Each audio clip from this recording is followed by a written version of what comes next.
Zunaira college میں mobile phone کیوں لے کے آئی ہو؟ کسی نے دیکھ لیا تو مصیبت آ جائے گی۔ میں نے اپنی سہیلی زنیرہ کے ہاتھ میں موبائل فون دیکھا تو مجھے غصہ آیا، کیونکہ ہمارے کالج میں موبائل لانے پہ سختی تھی۔ زنیرہ کہنے لگی بس تمہاری کچھ تصویریں کھینچ رہی ہوں، پھر بیگ میں چھپا لوں گی۔ اس کی بات سن کے میں نے ہنس کے کہا میری تصویریں کیوں کھینچ رہی ہو؟ کہنے لگی ایسے ہی، تم بہت خوبصورت ہو، تمہیں دیکھ کے دل خوش ہو جاتا ہے، بس اس لیے۔ پھر زنیرہ نے جھٹ پٹ میری تصویریں کھینچ لی اور اپنے بیگ میں موبائل فون ڈال لیا۔ میں نے ناراضگی سے اسے دیکھا، کہا کہ یہ کیا آڑی ترچھی تصویریں بنا لی ہیں، اور اب بنا ہی لی ہیں تو ڈیلیٹ بھی کر دینا۔ پتہ ہے نا ہمارے گھر میں ایسی باتوں کو پسند نہیں کیا جاتا، ابا تو سختی سے منع کرتے ہیں کہ موبائل فون میں تصویریں نہیں رکھنی چاہیے۔ میں نے زنیرہ کو کہا تو کہنے لگی ایک بار تمہارا رشتہ کروا دوں پھر تصویریں ڈیلیٹ کر دوں گی۔ یہ کہتے ہوئے اس کے چہرے پہ مسکراہٹ آ گئی تھی اور میں نے ہاتھ میں پکڑا رجسٹر اس کے سر میں دے مارا تھا۔ باقی کی سہیلیاں بھی کھلکھلا کے ہنسنے لگی اور پھر یوں ہی کالج کی چھٹی ہو گئی۔ زنیرہ میرا ہاتھ پکڑ کے مجھے کھینچتی ہوئی اپنے ساتھ لے کے باہر نکلی۔ مجھے ارم کے ساتھ گھر جانا ہوتا تھا، اس لیے میں نے زنیرہ کو ٹوکا، کہا کہ کہاں لے جا رہی ہو، ارم پیچھے رہ گئی ہے، چھوڑو میرا ہاتھ۔ میں نے اس سے زبردستی اپنا ہاتھ چھڑوایا تو مسکراتے ہوئے مجھے دیکھنے لگی۔ میں واپسی کے لیے پلٹی تو اس نے میرا ہاتھ پکڑ لیا، بولی کچھ دیر اور رک جاؤ پھر چلی جانا۔ میں ناسمجھی سے اسے دیکھنے لگی، پاگل تو نہیں ہو گئی ہو؟ ارم مجھے ڈھونڈ رہی ہوگی، ایک تو مجھے باہر لے آئی ہو، اوپر سے یہاں کھڑا کر دیا ہے۔ میں نے ڈانٹتے ہوئے اسے کہا اور واپس اندر چلی گئی، کیونکہ ارم ابھی تک کالج سے باہر نہیں نکلی تھی۔ اور پھر میں ارم کو لے کر گھر پہنچی تو گھر میں میری شادی کا ٹاپک چھڑا ہوا تھا، جسے سن کے میرے کان کھڑے ہو گئے۔ میں ابھی شادی نہیں کرنا چاہتی تھی، لیکن اماں اور ابا کے درمیان اس وقت یہی بحث چل رہی تھی۔ ابا نے مجھے دیکھا تو مجھے بتایا کہ میرے لیے کلیم کا رشتہ آیا ہے۔ مجھے بہت شدید غصہ آیا، کافی عرصے سے ابا کلیم کا ذکر گھر میں بار بار کر رہے تھے اور مجھے لگ ہی رہا تھا کہ کوئی نہ کوئی معاملہ ضرور ہے، لیکن یہ اندازہ نہیں تھا کہ ابا نے میری شادی کا خواب دیکھ لیا ہوگا۔ کلیم مجھ سے عمر میں 10 سال بڑا تھا۔ مجھے لگا تھا کہ ابا اس کے ساتھ کوئی کاروبار شروع کرنے والے ہیں، لیکن جب ابا نے بتایا کہ کلیم کی اماں میرے لیے رشتہ لے کے آنا چاہتی ہیں تو میرے ہوش اڑ گئے۔ میں نے خوب واویلا کیا، ہنگامہ کھڑا کیا، اماں سے کہا کہ آپ ابا کو صاف منع کر دو، مجھے شادی نہیں کرنی، میں ڈاکٹر بننا چاہتی ہوں، میرے بہت سے سپنے ہیں، میں غریبوں کے لیے بہت کچھ کرنا چاہتی ہوں، اور ویسے بھی میں کالج میں بہت برائٹ اسٹوڈنٹ ہوں، اور میری تو ٹیچرز بھی کہتی ہیں کہ میرا مستقبل بہت روشن ہے، میں بہت ذہین ہوں اور بہت اچھا پڑھ سکتی ہوں، تو پھر آپ نے میری شادی کا فیصلہ کیسے کر دیا؟ اماں کہنے لگی اس گھر میں صرف تیرے باپ کا حکم چلتا ہے، اور وہ کلیم کی ماں کو کہہ چکے ہیں کہ وہ آج شام کو رشتہ لے کر آ جائے، اس لیے بہتر یہ ہے کہ تو پوری طرح تیار ہو جا اور شادی کے لیے ہاں کر دے، ورنہ تیرے ابا کا قہر نازل ہوگا اور گھر کا ماحول خراب ہوگا۔ رہی بات تیری پڑھائی کی، تو کلیم ایک پڑھا لکھا اور سمجھدار مرد ہے، تو اس سے کہے گی تو وہ خود تجھے پڑھانے میں مدد کرے گا، اور یقیناً تو ڈاکٹر بھی بن جائے گی۔ ویسے بھی ڈاکٹر بننے کے بعد بھی تجھے شادی تو کرنی ہے نا، تو اگر تو پہلے شادی کر لے اور پھر اپنی پڑھائی پوری کر لے تو اس میں کوئی حرج نہیں ہے، اب اپنے باپ کے سامنے ایسی ویسی کوئی بات نہ کہنا۔ یہ کہتے ہوئے اماں نے مجھے بری طرح ڈانٹ ڈپٹ دیا اور پیار سے بھی سمجھایا، اور پھر اماں کے آگے میں مجبور ہو گئی۔ شام کے وقت کلیم کی اماں آئیں تو میں تیار ہو کے ان کے سامنے جا بیٹھی۔ وہ تو مجھ پہ واری صدقے جانے لگی، کیونکہ میں بہت خوبصورت اور پیاری تھی۔ پھر کلیم تقریباً 30 برس کی حدوں کو پار کر چکا تھا اور میں ابھی صرف 17 سال کی تھی، اسی لیے انہیں تو میں اپنے بیٹے کے لیے ہر طرح سے پرفیکٹ ہی نظر آ رہی تھی، لیکن یہ میرے ماں باپ تھے جنہیں نہ عمروں کا فرق نظر آ رہا تھا، نہ ہی میری خواہشات کا وہ مان رکھنا چاہتے تھے۔ بس میرے باپ کا کہنا تھا کہ امیر لڑکا ہے، گھر بار میں سوائے ایک ماں کے اور کوئی نہیں ہے، تو ساری زندگی راج کرے گی، پڑھائی نہ بھی کرے تو بھی تجھے کس چیز کی کمی ہے؟ اور پھر ابا کی انہی باتوں کے آگے مجبور ہو کے میں نے خاموشی سے سر جھکایا تھا۔ کلیم کی ماں نے میرے ہاتھ پہ ہزار ہزار کے کئی نوٹ رکھے، میرے منہ میں مٹھائی ڈالتے انہوں نے شادی کی تاریخ پکی کرنے کی بات کی، اور یہ سن کے میرے قدموں تلے سے زمین نکل گئی تھی کہ وہ 2 مہینے کے اندر اندر شادی کی بات کر رہی تھی۔ اماں ابا نے ان کی بات سن کے کوئی اعتراض نہ کیا، کہنے لگے ہم بھی یہی چاہتے ہیں کہ جلد ہی ہماری بچی کی شادی ہو جائے۔ اور پھر یوں 2 مہینے بعد کی شادی کی تاریخ بھی پکی ہو گئی۔ کلیم کی ماں کے جانے کے بعد میں بری طرح رونے لگی۔ اماں میرا انٹر تو پورا ہو جانے دیتی، میں نے بڑی مشکل سے میڈیکل کی پڑھائی کی ہے، میرا انٹر پورا ہو جاتا تو میں بعد میں آسانی سے میڈیکل میں داخلہ لے سکتی تھی، لیکن تو نے تو 2 مہینے کے اندر اندر میری شادی کی تاریخ پکی کر دی۔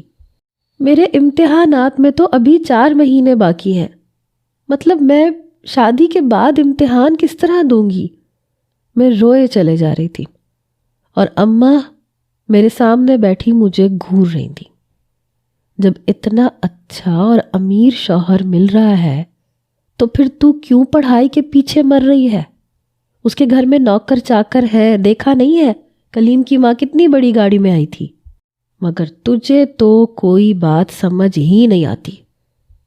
میں نے اماں سے کہا کہ اماں میری ساری دوستیں ابھی پڑھائی کر رہی ہیں، کسی کے گھر والوں نے بھی شادی کا ذکر نہیں نکالا، اور آپ لوگوں نے تو میری شادی پکی کر دی، اس طرح میں شادی کیسے کر سکتی ہوں؟ اماں نے غصے میں کھڑے ہو کے مجھے دھمکاتے ہوئے کہا کہ اگر تو نے انکار کیا تو میں خودکشی کر لوں گی۔ تو میری اکلوتی بیٹی ہے اور میں چاہتی ہوں کہ خوب دھوم دھام سے تیری شادی ہو، اور پھر کلیم دیکھا بھالا لڑکا ہے، تیرے ابا کے ساتھ کافی عرصے سے کاروبار میں منسلک ہے، تیرے ابا اس کی بڑی تعریف کرتے ہیں، اماں بھی بیمار سی عورت ہے، آج نہیں تو کل اللہ کو پیاری ہو جائے گی، پھر تو اس کے گھر میں راج کرنا۔ اماں نے پھر مجھے وہی بات سمجھائی، اور اگلے دن مجھے کالج بھی نہ جانے دیا۔ 2 دن میں کالج نہ گئی تو میری سہیلیاں خود ہی میرے گھر چلی آئیں، کہنے لگیں کہ کیا بات ہے شفا، پڑھنے کے لیے کیوں نہیں آ رہی ہو؟ میں نے روتے ہوئے اپنی سہیلیوں کو بتایا کہ میری تو شادی طے ہو گئی ہے۔ یہ سن کے وہ اور بھی حیران رہ گئی کہ اتنی کم عمر میں شادی کیسے ہو سکتی ہے، لیکن میری اماں نے انہیں بھی ڈانٹ دیا، کہنے لگیں کہ اب اپنی دوست کو تنگ کرنا چھوڑ دو، بہت امیر اور اچھا رشتہ ہے، اس لیے ہم زیادہ سوچنا نہیں چاہتے۔ اماں کی ڈانٹ کھا کے میری سہیلیاں بھی چپ ہو گئی تھیں۔ البتہ میری دوست زنیرہ میری شادی کا سن کر بالکل خاموش ہو گئی تھی۔ وہ جب سے یہاں آئی تھی اس نے ایک لفظ بھی نہیں کہا تھا۔ میں نے اس کی خاموشی کو محسوس کیا تو پوچھا، زنیرہ کیا ہوا ہے؟ مگر وہ کچھ نہ بولی، بس عجیب سی نظروں سے مجھے دیکھتی رہی۔ پھر جاتے جاتے مجھے کہنے لگی کہ یہ اچھا نہیں ہوا، اگر مجھے پتا ہوتا کہ تمہاری اتنی جلدی شادی طے ہو جائے گی تو میں پہلے ہی اپنے گھر والوں کو بھیج دیتی۔ زنیرہ کی بات سن کے میں نے حیرت سے اسے دیکھا تو وہ اپنے ہونٹ چباتے ہوئے کہنے لگی، دراصل میرا بھائی رامیز تمہیں پسند کرتا تھا، اور اس نے یہ بات ہمارے گھر میں ہر کسی کو بتا رکھی تھی۔ تمہیں یاد ہے نا میں تمہاری چھپکے سے تصویریں کھینچتی تھی، وہ بھائی کے کہنے پہ ہی لیا کرتی تھی، اکثر وہ کالج کے باہر تمہیں دیکھنے کے لیے کھڑے رہتے تھے، اسی لیے میں تمہیں ہاتھ پکڑ کے باہر لے جاتی تھی اور کہیں کھڑا کر دیتی تھی، اور وہ تمہیں دیکھ کے خوش ہو جاتے تھے، لیکن مجھے نہیں معلوم تھا کہ تمہارے گھر والے شادی کی اتنی جلدی مچائیں گے، ورنہ میں اس سے کہہ کے رشتہ بھجوا دیتی۔ زنیرہ کی بات سن کر میں چونک پڑی، میں نے نہ تو کبھی اس کے بھائی کو دیکھا تھا، نہ مجھے اس کے بارے میں کچھ علم تھا، تو پھر وہ کون سی محبت کی بات کر رہی تھی؟ زنیرہ نے میرے چہرے کی اڑتی ہوئی رنگت دیکھی تو میرا ہاتھ پکڑ کے کہنے لگی، دراصل میرا بھائی کالج سے واپسی پہ اکثر مجھے لینے آیا کرتا تھا، اور وہیں اس نے تمہیں دیکھ کے پسند کر لیا تھا، لیکن اس نے کبھی تم سے بات کرنا مناسب نہیں سمجھا۔ اس نے مجھ سے کہا تھا کہ صحیح وقت آنے پہ وہ تمہارے لیے رشتہ بھجوا دے گا، لیکن اب تمہارے رشتے کے بارے میں اسے بتاؤں گی تو نہ جانے اس پہ کیسی قیامت ٹوٹے گی۔ زنیرہ کی آنکھوں میں نمی اتر رہی تھی اور میں حیران تھی کہ مجھے معلوم ہی نہیں تھا کہ اس کا بھائی مجھ سے محبت کرتا ہے۔ ابھی وہ مجھ سے بات کر ہی رہی تھی کہ میری اماں کے کانوں میں یہ جملے پڑ گئے۔ وہ فوراً سے زنیرہ کے قریب آئی، اسے ہاتھ سے پکڑ کے کھڑا کیا۔ اے لڑکی، چلو اپنے گھر جاؤ، شرم نہیں آتی میری بیٹی کے ساتھ بیٹھ کے اس طرح کی باتیں کرتے ہوئے؟ اس کی شادی ہونے والی ہے اور تم اسے اپنے بھائی کی محبت کے قصیدے سنا رہی ہو۔ اماں نے کھڑے کھڑے زنیرہ کو بے عزت کر کے گھر سے نکالا اور میری طرف دیکھتے ہوئے کہنے لگی، تو نے تو کوئی گل نہیں کھلایا نا؟ تیری دوستیں دیکھ کے تو میرا دل ہول رہا ہے۔ یہ کیسی لڑکیاں ہیں جو تیرے سامنے اپنے بھائی کی محبت کے گانے گا رہی ہیں؟ اماں کی بات سن کے میں نے کانوں کو ہاتھ لگایا اور کہا، اماں کیا ہو گیا ہے؟ ایسی کوئی بات نہیں ہے، میں تو اس کے بھائی کو جانتی بھی نہیں ہوں، نہ جانے کون ہے کیسا ہے، وہ تو بس اس نے کہا اور میں نے سن لیا، آپ تو غلط سمجھ رہی ہیں۔ اماں کے آگے میرا دل دھڑکنے لگا تھا۔ اماں کا کیا بھروسہ تھا ابا کو یہ بات نہ بتا دیں، اور پھر تو میری بڑی بری شامت آنی تھی۔ ابا کو ہمیشہ سے میری پڑھائی اور کالج سے بڑا مسئلہ تھا۔ اگر انہیں ایسی کوئی بات پتہ چلتی تو وہ ایک بار پھر میری پڑھائی کو لے کے شروع ہو جاتے۔ بھلے ہی میں اماں ابا کی اکلوتی بیٹی تھی، لیکن ان معاملات میں اماں اور ابا دونوں ہی بہت سخت تھے، اور یہی وجہ تھی کہ نہ ہی میں نے کبھی کسی غیر محرم سے بات کی تھی، نہ کسی کے ساتھ میرا کوئی واسطہ تھا۔ 2 مہینے کہاں گزرے پتہ ہی نہیں چلا۔ میری دوستیں دوبارہ مجھ سے ملنے کے لیے نہ آئیں۔ گھر میں شادی کا ہنگامہ شروع ہوا، اور پھر اماں ابا کی دعاؤں کے سائے میں رخصت ہو کر کلیم کے ساتھ اس کے گھر کے لیے روانہ ہو گئی۔ سارے راستے میں آنسو بہاتی رہی۔ اپنا گھر چھوڑنا میرے لیے مشکل تھا، پھر ساتھ ہی مجھے یہ خوف بھی تھا کہ نہ جانے کلیم کا مزاج کیسا ہوگا۔ میں نے صرف کلیم کا نام سن رکھا تھا، میں اس کے بارے میں زیادہ کچھ جانتی نہیں تھی۔ میں دلہن بن کے حجلہ عروسی میں بیٹھی تھی جب کلیم کمرے میں چلا آیا۔ اس نے ایک بہت خوبصورت تحفہ میرے حوالے کیا، اور وہی روایتی سے جملے ادا کیے جو شاید ایسی رات میں کہے جاتے ہوں۔ کلیم کے انداز میں کوئی خاص بات نہ تھی، وہ بہت تھکا ہوا اور بیزار سا لگ رہا تھا۔ کچھ وقت میرے ساتھ گزارنے کے بعد وہ کروٹ بدل کے سو گیا، اور میں سوچنے لگی کہ شاید کلیم اس شادی سے خوش نہیں ہے، یا پھر نہ جانے کیا بات تھی۔ شاید تھکن کی وجہ سے اس کا رویہ کچھ اکھڑا اکھڑا سا تھا۔ میں خود ہی اپنے آپ کو تسلی دے رہی تھی کہ وہ تھکن کی وجہ سے سو گیا ہے، لیکن دل عجیب بے چین اور مضطرب ہو رہا تھا۔ بار بار خیال آتا کہ اگر میری پسند کی شادی ہوئی ہوتی تو کیا میرا شوہر میرے ساتھ ایسا سلوک کرتا۔ انہی سوچوں میں مگن کچھ دیر بعد میں خود بھی نیند کی وادیوں میں اتر گئی۔ اگلی صبح میری آنکھ کھلی تو کلیم کمرے میں نہیں تھے۔ ایک نوکر کمرے میں دستک دے کے چلا آیا۔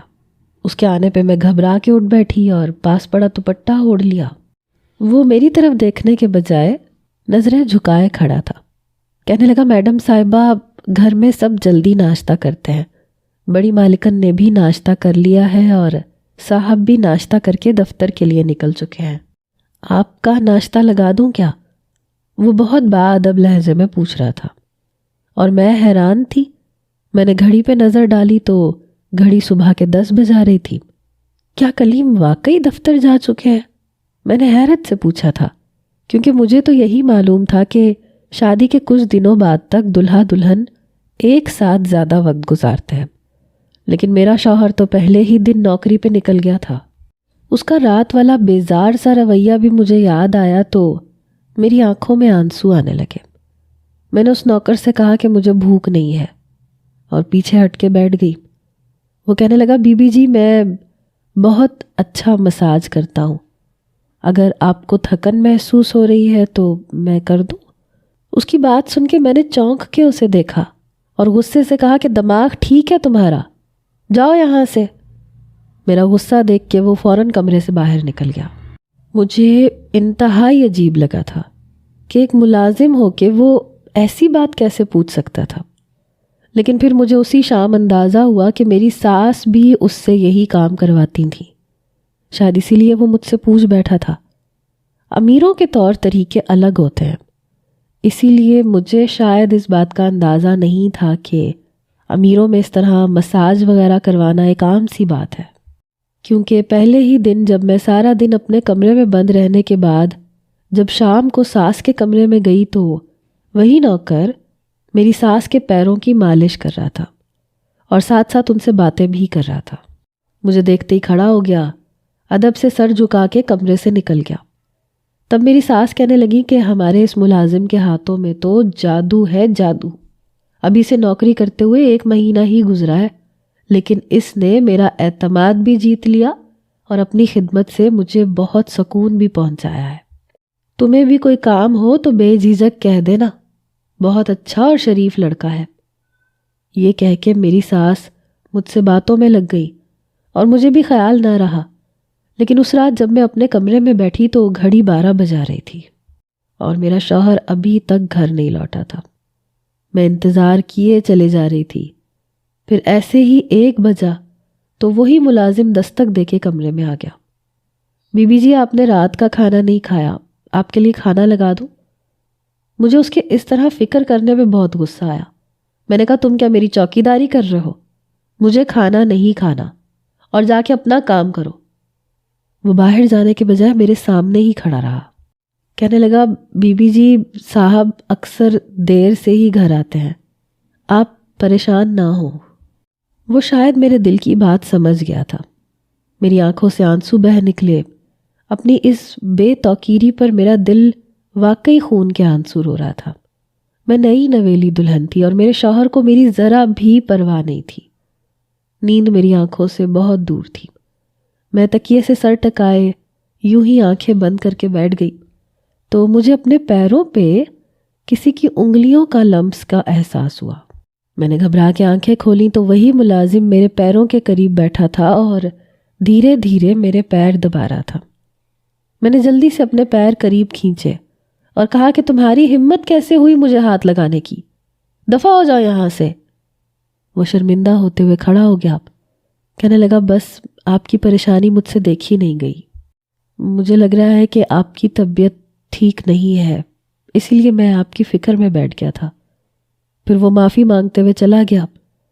اس کے جانے کے بعد مجھے بہت شرمندگی کا احساس ہوا۔ اچھا بھلا انسان تھا، میری خدمت کرنے کی کوشش کر رہا تھا۔ اس نے تو نظر اٹھا کے ایک بار بھی مجھے نہیں دیکھا تھا اور میں نے اس سے اتنی بدتمیزی کر دی۔ میں کیونکہ ایک مڈل کلاس گھرانے سے تھی، اس لیے مجھے غریبوں سے بہت ہمدردی بھی تھی۔ میں نے خود بھی بہت مشکل وقت گزارا تھا۔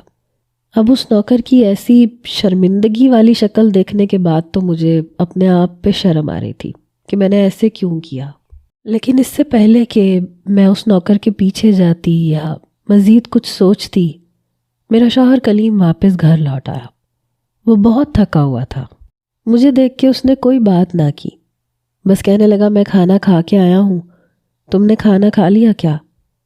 میں نے مجبوراً ہاں میں سر ہلا دیا، یہ نہ کہا کہ میں اس کے انتظار میں بیٹھی تھی۔ پھر میں نے اسی ملازم کو آواز دی تو وہی ملازم دودھ کا گلاس لے کے چلا آیا۔ کلیم نے دودھ کا گلاس ختم کیا، فوراً ہی بستر پہ لیٹنے کے بعد آنکھیں بند کر لیں۔ کچھ ہی دیر بعد ان کے خراٹے کمرے میں گونج رہے تھے اور غصے سے میری حالت بری ہو رہی تھی۔ یہ کیسا شوہر تھا جسے نہ میری پرواہ تھی نہ میرے جذبات کا احساس۔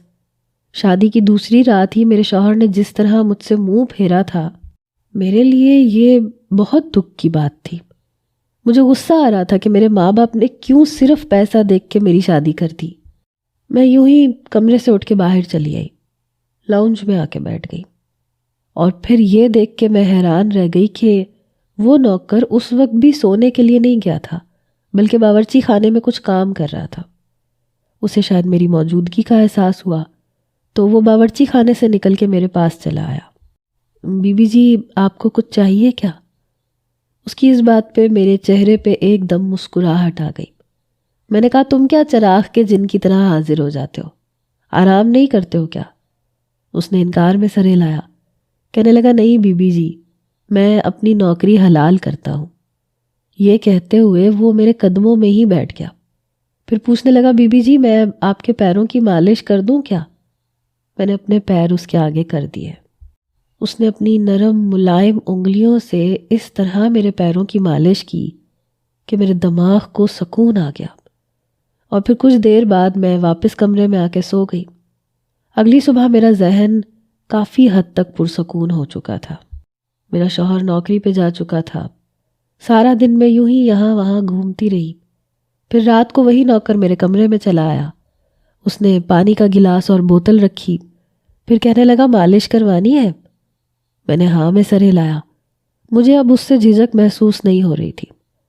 پھر وہ میرے پیروں کی مالش کرنے لگا، اور جانے کب مجھے نیند آ گئی، مجھے پتہ ہی نہ چلا۔ اگلی صبح میری آنکھ کھلی تو میرے شوہر کا مزاج کچھ اکھڑا سا تھا۔ کہنے لگے رات تم نے میرا انتظار نہیں کیا، میرے آنے سے پہلے ہی سو گئی۔ شوہر کی بات سن کے میں حیران رہ گئی کہ اس سے اس بات سے بھلا کوئی فرق بھی پڑتا تھا۔ وہ مجھ سے ناراض ہی تھا اور پھر ایسے ہی دوبارہ کام پہ چلا گیا۔ زندگی ایک عجیب سی ڈگر پہ چل رہی تھی، جہاں میں سارا دن اپنے شوہر کا انتظار کرتی اور رات کو شوہر کے آنے سے پہلے ہی سو جاتی، اور صبح اس کا اکھڑا ہوا مزاج مجھے بتاتا کہ وہ مجھ سے ناراض ہے۔ اس بڑے سے بنگلے میں میرے پاس کرنے کے لیے کوئی کام نہ تھا، اور واحد ایک نوکر تھا جو میرے کمرے میں آ جاتا تھا۔ وہ مجھ سے بات چیت کرتا، میری مالش کرتا، اور میرا دل بہل جاتا۔ میری اس سے کافی دوستی ہو گئی تھی، اور پھر ایسے ہی ایک ہفتہ گزر گیا۔ ایک ہفتے بعد ایک رات وہی نوکر میرے پیروں کی مالش کرنے بیٹھا تو مجھے کچھ ہی دیر بعد نیند لگ گئی، اور صبح جب میری آنکھ کھلی تو میرے ہوش اڑ گئے، کیونکہ میرے جسم پہ عجیب و غریب سے نشانات موجود تھے۔ ان نشانات کو شیشے میں دیکھتے ہوئے میں بری طرح سے گھبرا رہی تھی۔ میرا شوہر کمرے میں موجود نہیں تھا۔ میں ابھی پریشانی کے عالم میں ہی آئینے کے آگے کھڑی تھی جب کمرے کا دروازہ کھلا۔ میرا شوہر اندر داخل ہوا تو میں نے جلدی سے اپنا دوپٹہ پوری طرح اوڑھ لیا کہ کہیں میری گردن پہ موجود یہ نشان میرے شوہر کو نظر نہ آ جائے۔ لیکن میرے شوہر نے شاید میری اس حرکت کو محسوس کیا تھا۔ وہ میرے قریب آئے اور تیزی سے دوپٹہ کھینچ دیا۔ ان کی پہلی نظر میری گردن پہ موجود ان نشانوں پہ پڑی، جنہیں دیکھتے ہی وہ ایک دم غصے میں آ گئے۔ کہنے لگے بدذات عورت، میرے پیچھے تو نے کس کو بلایا تھا؟ شوہر کی بات سنتے ہی میرے رونگٹے کھڑے ہو گئے۔ میں نے نفی میں سر ہلایا، کہا کہ میں نے کسی کو نہیں بلایا تھا، مجھے نہیں معلوم یہ کیسے آئے، میں تو کمرے میں ہی تھی، ابھی سو کے اٹھی ہوں۔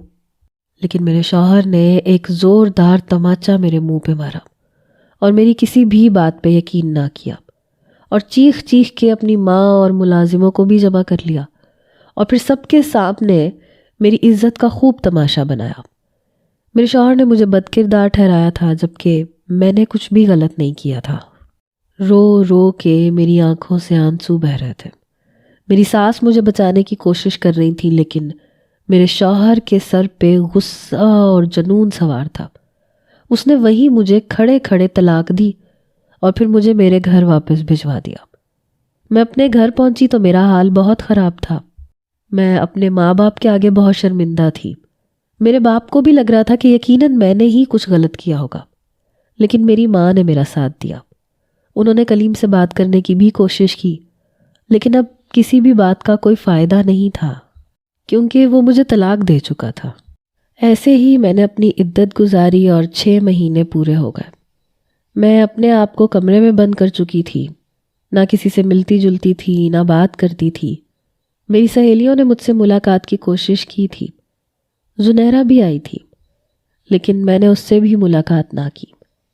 اور پھر 6 مہینے گزرنے کے بعد میرے لیے زنیرہ کے بھائی کا رشتہ آ گیا۔ میرے گھر والوں نے یہ سوچ کے میرا رشتہ پکا کر دیا کہ آج نہیں تو کل میری شادی ہونی ہی تھی، اور پھر ایک طلاق یافتہ لڑکی سے کون شادی کرتا ہے، وہ بھی ایسی لڑکی سے جس پہ بد کرداری کا داغ لگا ہو۔ میرے ماں باپ نے سادگی سے مجھے زنیرہ کے بھائی کے ساتھ رخصت کر دیا۔ شادی کی رات میں بالکل مردہ دل کے ساتھ اپنے بستر پہ بیٹھی تھی۔ نہ کوئی ارمان تھے، نہ کوئی خواہش، میں بس ایک بے جان وجود کے ساتھ اپنے شوہر کی منتظر تھی۔ جبھی کمرے کا دروازہ کھلا اور ایک شخص اندر چلا آیا، میں اپنے آپ میں سمٹ کے بیٹھ گئی، لیکن جیسے اس نے میرا گھونگھٹ اٹھایا تو میرے حلق سے چیخ نکلی تھی، کیونکہ وہ کوئی اور نہیں بلکہ وہی ملازم تھا جو میرے سسرال میں موجود تھا، جو میری بہت خدمت کرتا تھا، جو میرے پیروں کی مالش کرتا تھا، اور شاید مجھے لگتا تھا کہ وہی میری اس بربادی کا ذمہ دار بھی ہے۔ میں نے فوراً اس کا گریبان پکڑا، پوچھا تم کون ہو اور یہاں کیا کر رہے ہو؟ وہ آہستگی سے سر جھکائے کہنے لگا، مجھے معاف کر دو، میں زنیرہ کا بھائی ہوں، تم سے بہت محبت کرتا تھا، تمہارے گھر والوں نے اچانک تمہاری شادی طے کی تو مجھ پہ تو قیامت ٹوٹ پڑی، میں کسی بھی طرح تمہیں کھونا نہیں چاہتا تھا، اور پھر جب مجھے پتہ چلا کہ تمہاری شادی کلیم شاہ سے ہو رہی ہے تو پھر تو میں تمہاری شادی کے بالکل خلاف ہو گیا، کیونکہ وہ ایک بد کردار مرد تھا، اس کے کئی عورتوں سے تعلقات تھے، اور وہ یہ شادی صرف اپنی ماں کے لیے کر رہا تھا، اسے اپنی بیمار بوڑھی ماں کے لیے کسی عورت کی ضرورت تھی، اسی لیے اس نے تمہارا انتخاب کر لیا۔ میں تمہارے ماں باپ کو یہ بات بتانا چاہتا تھا، میں نے اپنے ایک دوست کے ذریعے ساری حقیقت تمہارے ماں باپ تک بھجوائی تھی، لیکن انہوں نے اس بات پہ یقین ہی نہیں کیا۔ جب مجھے لگا کہ تمہارے ماں باپ کلیم کی دولت کو دیکھ کے اندھے ہو چکے ہیں تو میں نے تمہارے جانے سے پہلے ہی تمہارے سسرال میں ملازم کی حیثیت سے نوکری کر لی اور تمہارے شوہر اور تمہاری ساس کا اعتماد جیت لیا۔ میں نے سوچا تھا کہ اگر وہ شخص تمہیں کوئی تکلیف پہنچائے گا تو میں تمہیں بچا لوں گا، لیکن مجھے یہ اندازہ نہیں تھا کہ وہ تمہارا دل دکھائے گا، تم پہ توجہ نہیں دے گا اور جان بوجھ کے تمہیں پریشان کرنے کی کوشش کرے گا۔ تمہارا شوہر جان بوجھ کے دیر سے گھر لوٹنے لگا تھا تاکہ تم اس کے انتظار میں جاگتی رہو اور وہ تم پہ اپنی برتری جتا سکے، اور پھر جب تم نے سونا شروع کیا تو اس کی انا کو چوٹ پہنچنے لگی۔ وہ ایک نفسیاتی مرد تھا جو بس اپنی مردانگی کا زوم لیے جی رہا تھا، اسی لیے میں نے آخری رات تمہیں نیند کی دوائیں دی اور ساتھ ہی ایسی دوا بھی دی جس سے تمہیں الرجی ہوئی، اور تمہارے جسم پر وہ نیلے نشان آ گئے جنہیں دیکھ کے تمہارا شوہر کچھ غلط سمجھ بیٹھا اور اس نے تمہیں طلاق دے دی۔ نہ وہ شخص تمہارے قابل تھا اور نہ وہ تمہیں ساری زندگی خوشیاں دے سکتا تھا، اسی لیے تمہیں اس کے چنگل سے آزاد کروانے کے لیے میں نے یہ سارا کھیل کھیلا۔